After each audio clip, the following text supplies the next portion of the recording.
memuji menyembah Tuhan. Bapak Ibu Saudara yang kekasih, ada sukacita hari ini. Amin. Walaupun kita akan berbicara mengenai pengharapan, hidup penuh pengharapan. Firman Tuhan terdapat di dalam 1 Petrus pasal yang pertama. Kita akan membaca ayat yang ketiga sampai ayat yang ke-9. Satu perikop ini sampai ayat yang ke-12, tetapi kita hanya membahasnya sampai yang ke-9. Bapak Ibu Saudara, ayat yang genap, ayat yang ganjil, ayat ke-9 kita baca bersama-sama. Pengharapan, iman, dan kasih. Terpujilah Allah dan Bapa Tuhan kita Yesus Kristus, yang karena rahmat-Nya yang besar telah melahirkan kita kembali oleh kebangkitan Yesus Kristus dari antara orang mati kepada suatu hidup yang penuh pengharapan. Untuk menerima suatu bagian yang tidak dapat binasa, yang tidak dapat semangat dan yang tidak dapat berlalu, yang tersimpan di surga bagi kamu, yaitu kamu yang dipelihara dalam kekuatan Allah karena imanmu, sementara kamu menantikan keselamatan yang telah tersedia untuk dinyatakan pada zaman akhir. Bergembiralah akan hal itu, sekalipun sekarang ini kamu sendiri harus berduka cita oleh berbagai pencobaan. Maksud semuanya itu ialah untuk membuktikan kemurnian imanmu yang jauh lebih tinggi nilainya daripada emas yang panah, yang diuji kemurniannya dengan api, sehingga kamu memperoleh puji-pujian dan kemuliaan dan kehormatan pada hari Yesus Kristus menyatakan dirinya. Sekalipun kamu belum pernah melihat Dia, namun kamu mengasihinya, kamu percaya pada Dia, sekalipun kamu sekarang tidak melihatnya, kamu bergembira atas sukacita yang mulia dan yang tidak terkatakan. Bersama, karena kamu telah mencapai tujuan imanmu, yaitu keselamatan jiwamu. Amin. Bapak Ibu Saudara yang kekasih dalam Tuhan, kita berbicara mengenai hidup yang penuh pengharapan. Bagian yang pertama kita melihat di sini nas pembimbing kita berbicara berpegang teguh pada pengakuan tentang pengharapan kita. Jadi yang kita pegang adalah pengharapan. Karena apa? Lawan dari pengharapan apa? Putus asa atau tidak ada harapan.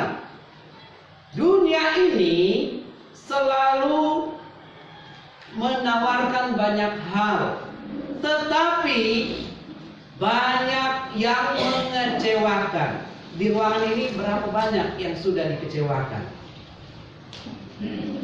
Puji Tuhan, jemaat GRI Pada tidak ada yang dikecewakan. Haleluya.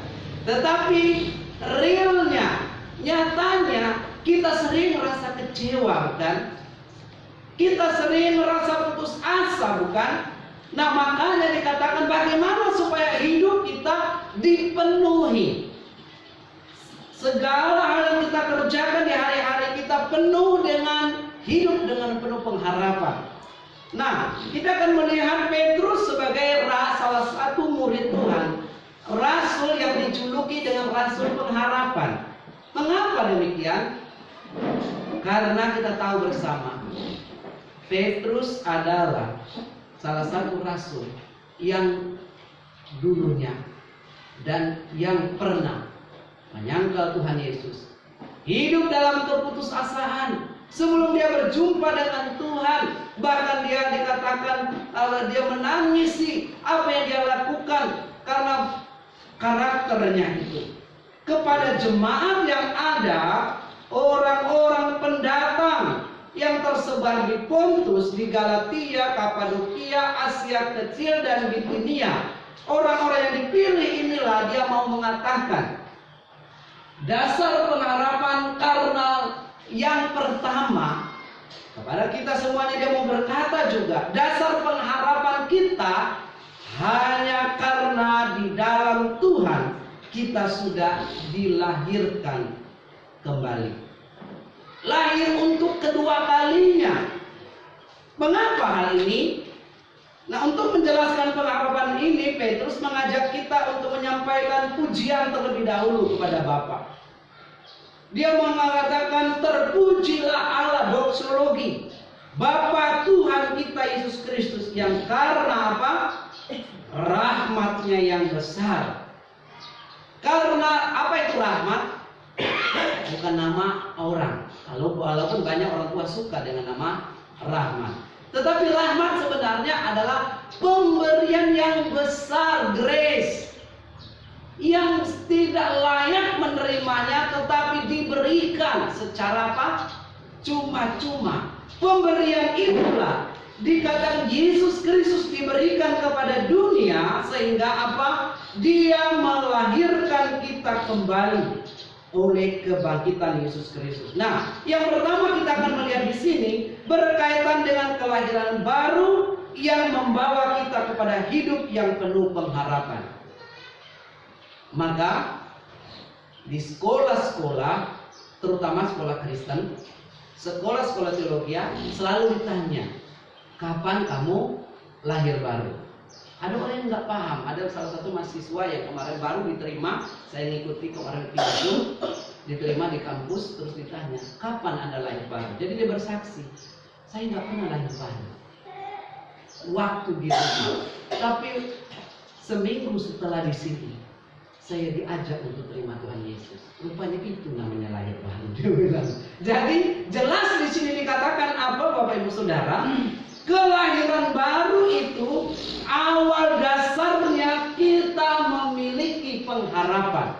Jadi pertanyaannya bagi Bapak Ibu Saudara, aplikasinya, jika Petrus berkata kita memiliki pengharapan yang full, tidak setengah, tidak 50%, tidak 75%, tetapi full, penuh, kita berharap itu karena kita sudah di dalam Tuhan.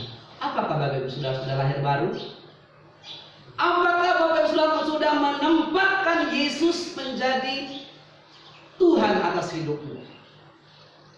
Raja atas hidupmu, yang memerintah dalam hidupmu, yang menguasai, bahkan yang menolong engkau untuk tidak hidup di dalam dosa, tapi hidup dalam Tuhan. Maka dikatakan dalam kisah ini kita melihat juga berikutnya bagaimana kisah kelahiran baru Nikodemus. Nikodemus datang kepada Tuhan Yesus dan bertanya, bagaimana mungkin saya sudah tua dan sudah hebat ini lahir kembali dari mamaku? Tapi dijelaskan, kelahiran kembali adalah ketika seseorang dilahirkan dalam rohnya, roh yang lama, yang penuh dengan dosa dan keinginannya. Dilahirkan kembali berarti bukan kita seperti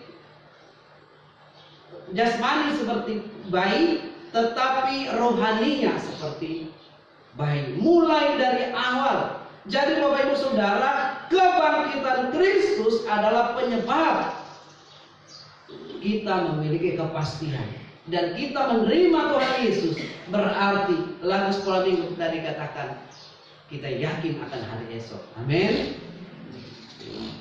Kelahiran kembali inilah yang Petrus mengatakan secara formal kelahiran baru ini dirayakan dalam pesta Paskah oleh gereja mula-mula. Inilah dasar pengharapannya. Karena apa? Mereka pada masa Paskah berkumpul semuanya, bahkan mengadakan ziarah ke rumah Allah. Dan dalam perjanjian baru dikatakan Paskah, murid-murid berkumpul dan menerima roh yang dari Tuhan. Jika Bapak Ibu sudah dilahirkan kembali, pasti ada roh Allah dalam dirinya, bukan roh jahat. Amin. Atau masih ada roh jahat? Ya, tidak ada ya. Mudah-mudahan kita semuanya di dalam Tuhan.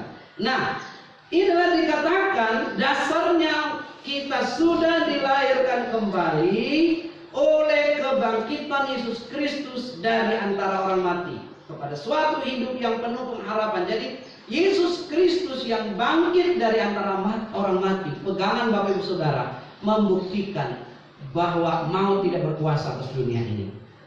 Kematian bukan sesuatu yang menakutkan bagi banyak orang. Mati itu takut. Ya bukan berarti juga kita itu mau mati sekarang, tapi banyak orang takut luar biasa. Bahkan ibu-ibu dengan berbagai cara supaya tidak mati. Dia supaya kulitnya tetap kencang, mata sel-sel tubuhnya tetap kencang, karena glowing, apakah istilahnya. Jadi kemarin itu ada sedikit sharing bersama dengan Bapak Ketua Mangil. Pak Pendeta, Ibu Pendeta sudah mau pulang ke sana ya Pak. Iya kenapa? Siapkan duit banyak. Karena katanya salah satu pembinaan pendeta itu harus glowing. Waduh, supaya ya boleh gitu nanti supaya menarik maksudnya. Perhatikan dalam penampilan. Jangan sampai Ibu Pendetanya rantasa tuh, karena ada beberapa tempat yang menjadi sorotan. Ibu Pendeta, ya bukan Ibu Pendeta ya, bisa gitu boleh. Maka dipanggil sama-sama, salah satunya Ibu kita kekasih untuk dibekali bagaimana bersikap, bagaimana inner beauty itu keluar menjadi berkat. Tapi pada dasarnya Ibu sebagai apa? Ibu kita tahu, Ibu Pendeta maupun Ibu di ruangan ini sebagai apa? Penolong, bukan penodong. Berapa banyak kita jadi penodong? Banyak. Orang yang sudah dilahirkan kembali dalam pengharapan Tuhan dikatakan harusnya para ibu dan para istri dan yang akan menikah harus paham. Perempuan hanya sebagai amin. Jangan penodong. Awas kok. Itu nodong berarti. Tidur di luar kok dan seterusnya. Dan Bapak Ibu Saudara yang kasih, poin inilah Petrus berbicara mengenai hidup yang penuh pengharapan di sepanjang suratnya. Pengharapan ini mengacu kepada objek dari pengharapan sendiri, yaitu warisan. Bapak-bapak, ibu-ibu sudah menyediakan warisan kepada anak-anak? Amin. Ada kaplingan? Warisan yang di sini dikatakan pengharapan bukan hanya bersifat duniawi, tapi yang apa sifatnya? Bagian yang kedua, sifat pengharapan yang kita punya apa? Ayat yang ke-7. Sekarang mari kita baca bersama-sama.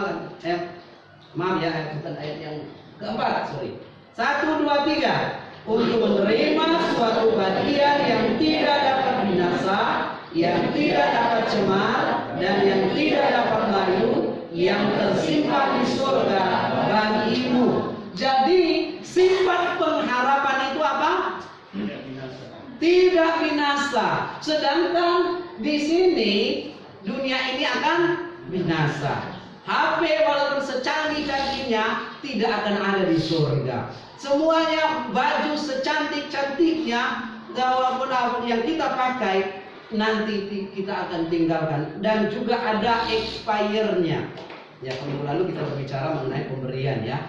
Benar terjadi Bapak Saudara. Mungkin motivasinya benar, tapi hanya sedikit saja yang saya mau katakan. Ketika saya terima sesuatu dan